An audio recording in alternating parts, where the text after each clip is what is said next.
سادہ مثال دے دیتا ہوں بھئی کسی جگہ پہ پھول پڑے معصومی صاحب اس کے پہرے دار لگے اب پھول کا کوئی نقصان ہو جائے تو اعتراض پھول پہ ہوگا یا پہرے دار پہ؟ بولو بولو اعتراض کس پہ ہوگا؟ میں نہیں کہہ رہا اللہ کہہ رہا یرید اللہ لیذھب عنکم الرجس ان پھولوں کی پہرے داری میرے ذمہ ہے ان پھولوں کی پہرے داری میرے ذمہ ہے اب کوئی بے غیرت حسن کی کسی بات پہ انگلی اٹھا رہا ہو یا حسین کی کسی بات پہ انگلی اٹھا رہا ہو یا مولا علی کے کسی عمل میں نقص نکال رہا ہو وہ ان پر اعتراض نہیں کر رہا وہ اس پر اعتراض کر رہا اور یہ شرف کائنات میں صرف خواجہ کے غلاموں کو نصیب ہے یہ شرف کائنات میں صرف بابا فرید کے چاہنے والوں کو نصیب ہے یہ شرف کائنات میں صرف پیر پٹھان قبلہ عالم بادشاہ کے غلاموں کو نصیب ہے یہ صرف اور صرف اس کائنات میں غوث جلی کے غلاموں کو نصیب ہے جو کہتے ہیں رب پہرے دار میں مثال ہے اہل بیت عزت دار میں مثلوں میں نعرہ تکبیر نعرہ رسالت نعرہ حیدری حق حسین سچ حسین بڑا خوبصورت منظر بن گیا اور میں زیادہ دیر آپ کے سامنے حائل نہیں ہونا چاہتا لیکن جتنے لمحے رہنا چاہتا ہوں وہ چاہتا ہوں کہ لنگر جو ہے اہل بیت اطہار کی محبت کا مل کے وصول کرتے رہے پہلا جملہ میں نے کہا اس باغ پہ توحید کا پہرا نہ ہو کیوں کر جس باغ کی پہچان ہی زہرا سی حضرت میں خود بھی تک بندی کرتا ہوں اشعار لکھتا ہوں کچھ نہ کچھ پڑھتے بھی بہت رہتا ہوں میں نے اپنی زندگی میں شان رسالت پر بہت سے اشعار پڑھے اور ہونے بھی چاہیے محبت والوں کا حق بنتا ہے اردو زبان میں میرا ایک اپنا دائرہ ہے نا میں نہیں کہتا کہ اس سے بڑا ہو نہیں سکتا ہوگا تو یقیناً لیکن اردو زبان میں نے اپنی زندگی میں اس سے بڑا رسالت کا تعارف کروانے والا شعر نہیں پڑھا سچی بات ہے میں ذمہ داری سے کہہ رہا ہوں ہوں گے یقیناً بڑے میرے سامنے نہیں آئے ہوں گے اس کا مطلب یہ نہیں کہ مجھے سامنے نہیں آئے تو ہیں گے ہی نہیں ہونا تو ہے یہ تو سلسلہ بہت اوپر جانا ہے لیکن میں نے جو میرا ذوق تھا جو میرا جذبہ تھا جو میرا رسالت کے ساتھ ایک روحانی اور قلبی تعلق ہے اس کی جو کہتے ہیں نا وضاحت اس شعر میں ہوئی ہے وہ اپنی مثال آپ ہے کہتا ہے اس باغ پہ توحید کا پہرا نہ ہو کیوں کر جس باغ کی پہچان ہی زہرا سی بول لیجئے زہرا سی اگلا جملہ حضرت شان رسالت کے حوالے سے میں نے ابھی تک اس سے بڑا نہیں پڑھا دعا ہے اللہ اس سے بڑا بھی کوئی دے دے اعتراض نہیں ہے لیکن ابھی تک میری ہسٹری میں سب سے بڑا جملہ کہتا ہے اس شخص کے رتبے کی بلندی کو نہ ماپو پھر سن لو میں بڑے محبت سے سمجھانا چاہتا ہوں اس باغ پہ توحید کا پہرا نہ ہو کیوں کر جس باغ کی پہچان ہی زہرا سی کلی ہو اب کلیجہ کرو توجہ پوری طرح میری طرف اور اسی لیے زبانکم الرجس علی البیت ویطہرکم تطہیرا والی آیت کو ذہن میں دماغ میں رکھو اور آیت جملہ سنو اس باغ پہ توحید کا پہرا نہ ہو کیوں کر جس باغ کی پہچان ہی زہرا سی کلی ہو معصومی صاحب دل کی تختی پہ لکھنے والی بات کہتا ہے اس شخص کی رتبے کی بلندی کو نہ ماپو جس شخص کے مانگنے والوں میں علی ہو واہ واہ واہ واہ سبحان اللہ نعرہ حیدری نگر نگر گلی گلی چمن چمن گلی گلی نعرہ حسین نعرہ حسین نعرہ حسین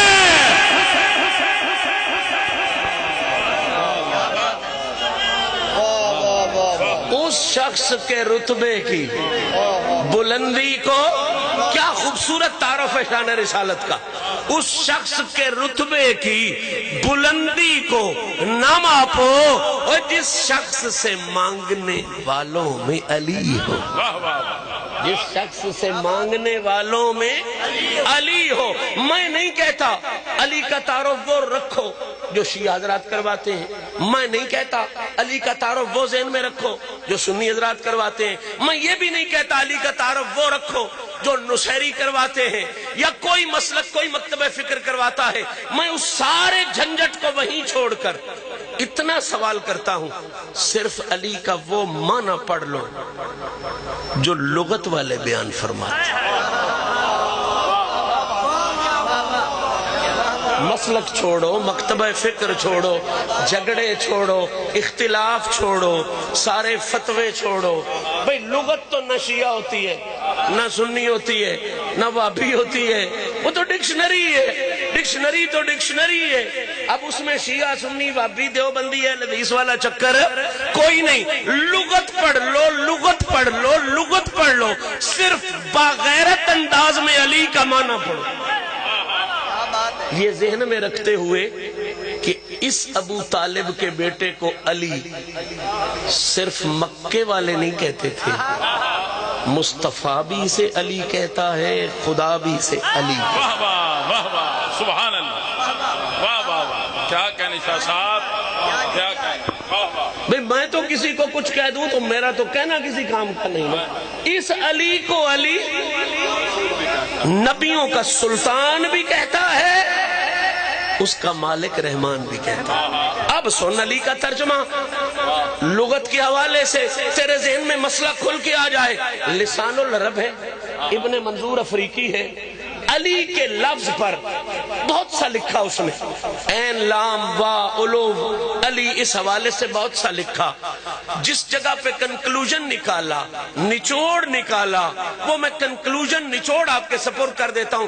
کہتا ہے جناب عین لام اور یہ شد والی جب ہو جائے، کون سی ہو جائے؟ شد والی جب ہو جائے تو پھر اس کا معنی علی یون کا پھر معنی کیا ہوتا ہے؟ کہتا ہے اس کا معنی پھر یہ ہوتا ہے کہ ایسی بلندی ہون یار ان سنے ہوئے تو سواد نہیں ہونا۔ سنو سنو ترجمہ سنو، مزہ آ جائے گا۔ کہتا ہے علی یون، جب یہ اس خوبصورت شیپ میں ہو یہ مادہ تو اس کا معنی کیا ہوتا ہے؟ کہتا ہے پھر یہ اس کا معنی یہ ہوتا ہے کہ ایسی بلندی جسے گننے لگو تو گن نہ سکو۔ سیدہ دے ڈیرے تے آ کے یہ گل پچا گئے تھے تو اڈے عظم سلام کر۔ ایک سید بیٹھے ہیں، دوسرا چشتی بیٹھے۔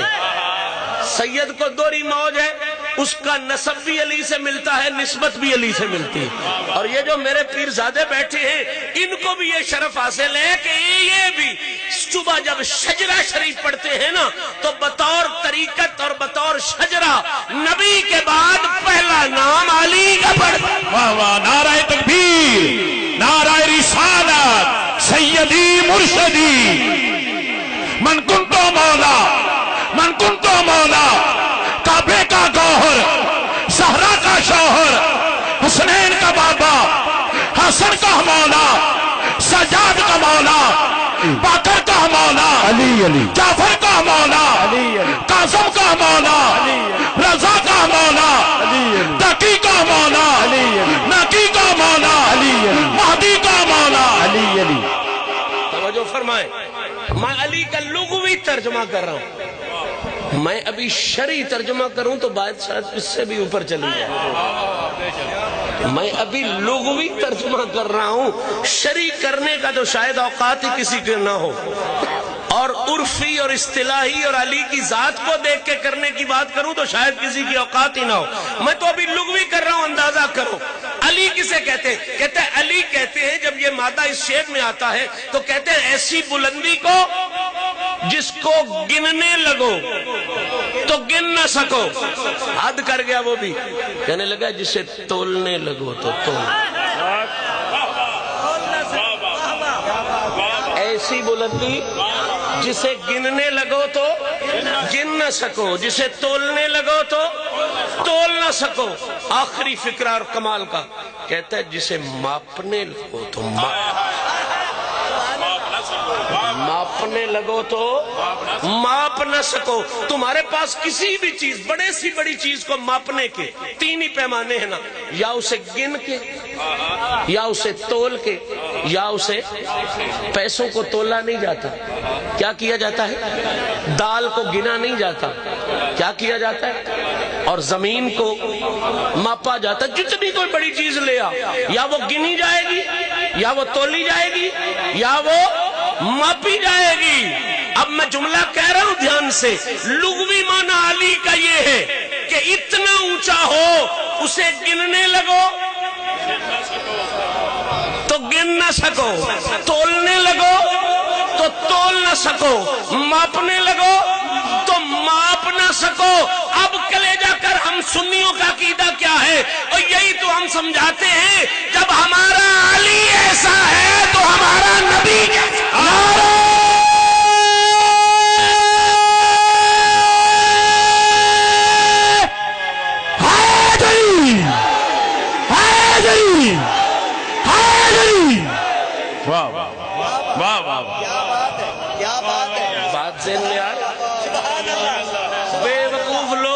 تیری علی کی شان پڑھنے سے پتہ نہیں رافضیت آ جاتی ہے یا کیا کیا آ جاتی ہے، اور بے وقوف علی کی شان پڑھنے سے شان رسالت سمجھ میں آ جاتی ہے. علی کی شان پڑھنے سے تو شان رسالت سمجھ میں آ جاتی ہے. اس لیے کہ یہی علی جو گننے میں نہیں آتا، جو تولنے میں نہیں آتا، جو ماپنے میں نہیں آتا، یہ منبر کوفہ پہ بیٹھ کے اعلان کرتا ہے، لوگوں میرا تعارف پوچھتی ہو تو سنو، انا عبدم ہون مرضی آڑے ہو. یہی علی جو گنتی میں نہیں آتا، جو تیرے حساب میں نہیں آتا، جو تیرے شمار میں نہیں آتا. تیری سری چھوٹی ہے، علی بہت اونچا ہے.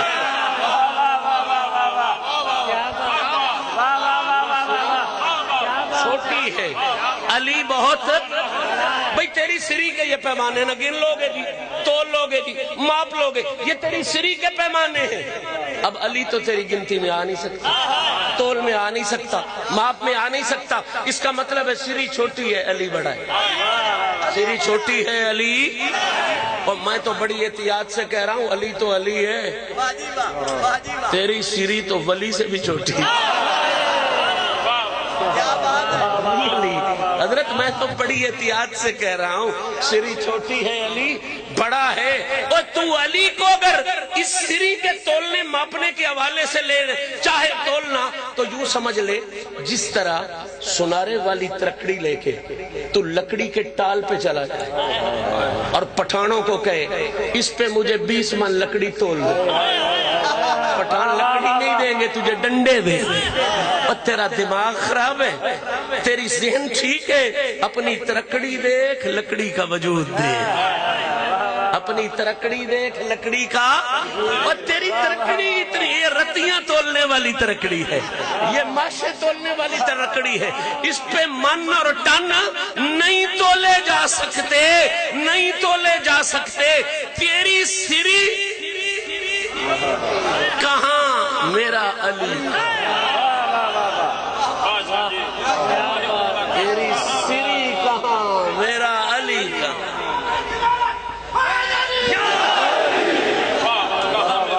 کوئی یہ نہ کہے کہ مشتی شاہ نے بغیر دلیل کے بات کر دی. علی تو علی ہے، خدا کی قسم ولی بھی تیری سری میں نہیں ہے. اگر تو چاہے کہ عقل اور شعور کے ذرائع سے تو ولی کو ماپ لے، ممکن ہی نہیں، تصور ہی نہیں ہو سکتا. قرآن نے واضح کیا ہے، حضرت موجود ہے، سبق سناتے ہوئے عرض کرتا ہوں، جہاد کی 2 قسمیں حدیث پاک میں موجود ہیں. ایک ہے جہاد اصغر، ایک ہے جہاد اکبر. تلوار کے ساتھ جہاد کرنا یہ چھوٹا جہاد ہے، کردار کے ساتھ جہاد کرنا یہ بڑا جہاد ہے. حدیث سے ثابت ہے، سیاست سے ثابت ہے. تلوار کے ساتھ جہاد کرنا چھوٹا جہاد ہے، اپنے کردار کے ساتھ ساری زندگی جہاد کرنا یہ بڑا جہاد ہے۔ اب میں ترجمہ کر دوں نا، تلوار کے ساتھ جہاد کرنے والا مجاہد کہلاتا ہے، کردار کے ساتھ جہاد کرنے والا ولی کہلاتا ہے۔ تلوار کے ساتھ جہاد کرنے والا کیا کہلاتا ہے؟ مجاہد کہلاتا ہے۔ ساری زندگی اپنے کردار کے ساتھ جہاد کرنے والا کیا کہلاتا ہے؟ ولی کہلاتا ہے۔ اب مجاہد جہاد کرتے ہوئے دنیا سے چلا جائے، تلوار والا جہاد کرتے ہوئے دنیا سے چلا جائے، یہ ہے چھوٹا جہاد۔ تو یہ جو چھوٹے والا ہے اسے قرآن شہید کہتا ہے۔ جو چھوٹے جہاد والا اسے قرآن کیا کہتا ہے؟ شہید۔ نیچے درجے والا جو مجاہد ہے اسے قرآن کیا کہہ رہا ہے؟ اگر وہ اسی جہاد میں چلا جاتا ہے دنیا سے تو قرآن کیا کہہ رہا ہے؟ اور اس کا تعارف قرآن کیا کروا رہا ہے؟ چھوٹے کا میں بتا رہا ہوں، بڑے کا اندازہ آپ خود کر لیں۔ میں چھوٹا بتا رہا ہوں، بڑے کا اندازہ آپ کر لیں۔ قرآن کہتا ہے یہ جو چھوٹے جہاد والا مجاہد ہے نا، اس کی شان یہ ہے وَلَا تَقُولُوا لِمَن يُقْتَلُ فِي سَبِيلِ اللَّهِ أَمْوَاتٌ، یہ جو اللہ کے راستے میں جہاد کرتے ہوئے شہید ہو جائے نا، انہیں مردہ نہ کہو۔ یا اللہ ہوتے تو مردے ہیں، کفن ان کو پہناتے ہیں، قبر میں ڈال آتے ہیں، ہوتے تو مردے ہیں، ہمارے سارے اصول و ضابطوں کے مطابق تو وہ مردے ہیں۔ کب بک بک بند کر، بلّہ یا میں زندہ ہے۔ کیا ہے؟ کیا ہے؟ یا اللہ ہم دیکھتے ہیں وہ مردے ہیں، ہم دیکھتے ہیں وہ مردے ہیں، تو فرما رہا ہے زندہ ہیں۔ کیسے زندہ ہیں؟ ہمیں سمجھ نہیں آتا۔ فرما یہی تو میں بتا رہا ہوں، وَلَٰكِن لَا تَشْعُرُونَ، ہیں وہ زندہ لیکن تمہاری سمجھ شریف چھوٹی ہے، ان کی زندگی بہت بڑی۔ تشعرون، تمہارے شعور کا لیول چھوٹا ہے، ان کی زندگی کا لیول بڑا ہے۔ اب فیصلہ کرو، مجاہد ہے چھوٹے جہاد والا، ولی ہے بڑے جہاد والا۔ جب چھوٹے جہاد والا دنیا سے جائے تو تیری سری چھوٹی ہو جاتی ہے، اس کی زندگی بڑی ہو جاتی ہے۔ جب چھوٹے جہاد والا تیری سری میں نہیں آتا تو بڑے جہاد والا داتا تیری سری میں کیسے آئے؟ بڑے جہاد والا بابا تیری سری میں کیسے آئے گا؟ اب میرے ساتھ چلتا چلنا، یہی تو میں سمجھا رہا ہوں۔ پتہ چلا جب چھوٹے جہاد والا مجاہد تیری سری میں نہیں آتا، بڑے جہاد والا ولی تیری سری میں نہیں آتا، تو کائنات کا ہر ولی، اب میں چشتیوں کا فیصلہ نہیں، میں مجدد پاک کا فیصلہ دے رہا ہوں، نقشبندی حضرات کا فیصلہ دے رہا ہوں، مکتوبات شریف میں موجود ہے۔ کائنات کا ہر ولی اس وقت تک ولایت کا کوئی قدم نہیں اٹھا سکتا جب تک در حیدر سے نسبت نصیب نہ ہو۔ سبحان اللہ، سبحان اللہ۔ اور یار یہ نقشبندیوں کا امام بول رہا ہے، چلو ہمارا تو پہلا پیر صحیح، اپنے پیر نو ہر کوئی اچھا آتا ہے، اپنے پیر دی ہر کوئی اچھی گل کرتا ہے۔ نقشبندیوں کا امام حضرت مجدد الفسانی فرماتے ہیں جو بھی ولایت کے راستے پہ چلا ہے بہمیرا واصلند، اسی ذریعے سے پہنچا ہے۔ اب مجھے کہنے دیجئے جب ولی تیری سری میں نہیں آ سکتا تو ولی تیری سری اللہ یار دلیل کی زبان بہت سختہ ہے تو فقیر کی زبانی بھی ثابت کر دی۔ دلیل بڑی اچھی چیز ہوتی ہے، دین ہمارا دلیل ہے، لیکن فقیر کی بولی ذرا سمجھ آسان سے آتی ہے۔ میں کہاں پہ کھڑا ہوں کہ تیری سری میں ولی نہیں آتا تو علی کیسے آئے؟ یہ بات ایک دفعہ ہوئی تھی فقیر کی زبانی بھی، بہلول دانا، میں نے اس جگہ کی زیارت کی ہے، دجلہ کے کنارے جہاں بیٹھتے تھے بغداد شریف میں۔ یہ عباسی خاندان سے تھے، شاہ جی تشریف فرمائیں گے، ہارون کے قریبی رشتہ دار تھے جناب بہلول دانا۔ یہ بیٹھے تھے دجلہ کے کنارے، دریا کے کنارے۔ ہارون بادشاہ بنا، سیر کے لیے آیا، یہ کزن تھے، قریبی رشتہ دار تھے۔ دیکھا جب ہارون کو تو کیا کرنے لگے، ایک پیالہ لیا، اس پیالے کو دریا کے پانی میں رکھتے، پانی اس میں بھرتے اور باہر ڈال دیتے۔ ہارون قریب آیا، کہتے بہلول کیا کر رہا ہے؟ کہا تو اپنا کام کر، میں بڑے کام کو لگا ہوں۔ وہ دی شاید سڑی بیچارے کی پتہ ہی کس بادشاہ نہ پڑا پھے گیا. پھر رو کیا کہنے لگا جناب بتاؤ تو صحیح ہے کیا کر رہے ہو. مہربانی فرمائیے کریم ہوتے ہیں کوشش کرتے ہیں کہ مسئلہ آسانی سے حل ہو جائے تو ٹھیک ہو جائے. آپ نے فرمایا جس کام آیا تو سیر کرنے آیا کر نہ سیر دریا کی مجھے چھوڑ میں بہت بڑے کام لگا ہوا ہوں. اب عجیب بات اس نے تیسری دفعہ جب کہا نا بہلول دستے صحیح کرتا کیا ہے کیا کر رہا ہے تو آپ نے فرمایا دیکھ نہیں رہا میں اس پیالے سے دریا کا پانی ختم کر رہا ہوں.